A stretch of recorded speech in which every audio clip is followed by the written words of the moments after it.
किसी ने बड़े कमाल की बात कही है कि अंत समय में तो सिर्फ फिल्मों में अच्छा होता है, असल जिंदगी में अंत में कुछ भी ठीक नहीं होता। जो करना है अभी ठीक कर लो, क्योंकि अंत में तो सिर्फ अंतिम संस्कार होगा।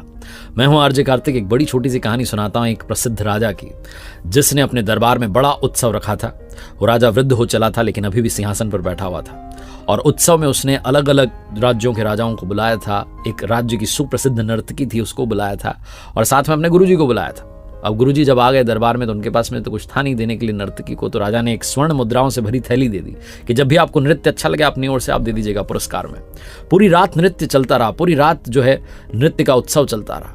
और जब ब्रह्म बेला आई, सुबह का समय आया, तो जो तबला बजा रहा था, संगीत दे रहा था, वो ऊँघने लगा, उसको नींद आने लगी। नर्तकी ने धीरे से देखा कि तो ऊँघ रहा है। राजा को पता चल गया तो राजा जो है इसको दंड दे देगा, इसको सजा मिल जाएगी।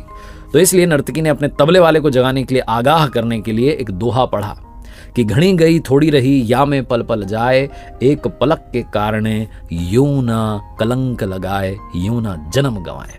जैसे ही ये बात तबले वाले ने सुनी, वो अलर्ट हो गया, सतर्क हो गया और शानदार तरीके से बजाने लगा तबला।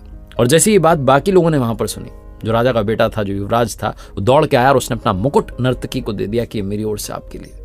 तभी जो राजा की बेटी थी, राजकुमारी थी, वो दौड़ के आई और उसने अपना हार जो है नर्तकी को दे दिया कि मेरी ओर से भेंट आपके लिए।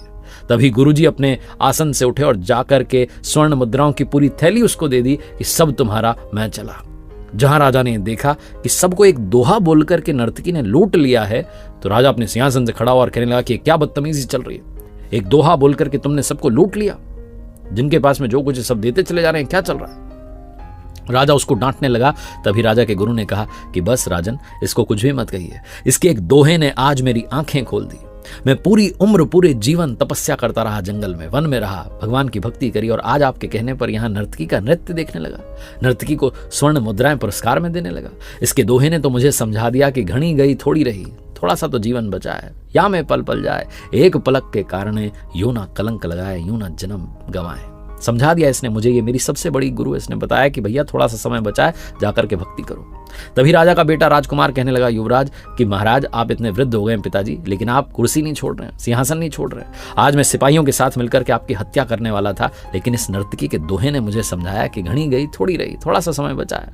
आज नहीं तो कल पिताजी तुम्हें कुर्सी सौंप ही देंगे, राजा तुम बन ही जाओगे। क्यों अपने पिता की हत्या का कलंक लेते हो? इसलिए मैंने अपना मुकुट इनको भेंट कर दिया। इन्होंने मुझे जीवन की सबसे बड़ी बात सिखाई। तभी राजा की बेटी बोल पड़ी कि पिताजी, आज मैं महावत के साथ भागने वाली थी शादी करने के लिए, क्योंकि आप मेरा विवाह नहीं करा रहे हैं। मैं विवाह के योग्य हो चुकी हूँ, आपको मेरी जो है चिंता ही नहीं है। लेकिन जहां ये मैंने सुना दोहा, तो मुझे समझ आया कि थोड़ा समय बचा है, आज नहीं तो कल पिताजी मेरा रिश्ता तय करा देंगे। इसलिए मैंने भी विचार त्यागा और अपना हार जाकर के इनको भेंट कर दिया। जब राजा ने ये सब सुना, तो राजा ने बिना देरी के अपने बेटे से कहा कि बेटा, इसी पल से तुम इस राज्य के राजा बनने जा रहे हो। बेटी से कहा कि बेटी, इतने सारे राजकुमार आए हुए हैं, जो तुम्हें पसंद हो उसके गले में वरमाला डाल करके अपना विवाह जो है सुनिश्चित कर दो। और राजा ने कहा मैं भी राजपाट छोड़ करके जंगल में जाऊंगा, तपस्या करूंगा, भगवान की भक्ति करूंगा। राजा का भी जो है मन बदल गया। और जब ये सब होने लगा, तो नर्तकी ने सोचा कि मेरे एक दोहे ने सबके जीवन को पलट दिया, और मैं अभी भी यही कर रही हूं। नर्तकी ने भी डिसीजन लिया कि वो नृत्य का काम छोड़ करके अब भगवान की भक्ति करेगी, क्योंकि घड़ी गई थोड़ी रही, या में पल पल जाए। ये कहानी राजा की, नर्तकी की, उनकी नहीं है, आपकी, हमारी कहानी है। हमारे जीवन में भी समय दौड़ता चला जा रहा है और थोड़ा सा बचा है। इस थोड़े से समय में कुछ ऐसा कीजिए कि कलंक ना लगे, बल्कि आपका उद्धार हो जाए। कुछ अच्छा करके दिखाइए। इसीलिए मैं कहता हूं, कर दिखाओ कुछ ऐसा कि दुनिया करना चाहे आपके जैसा।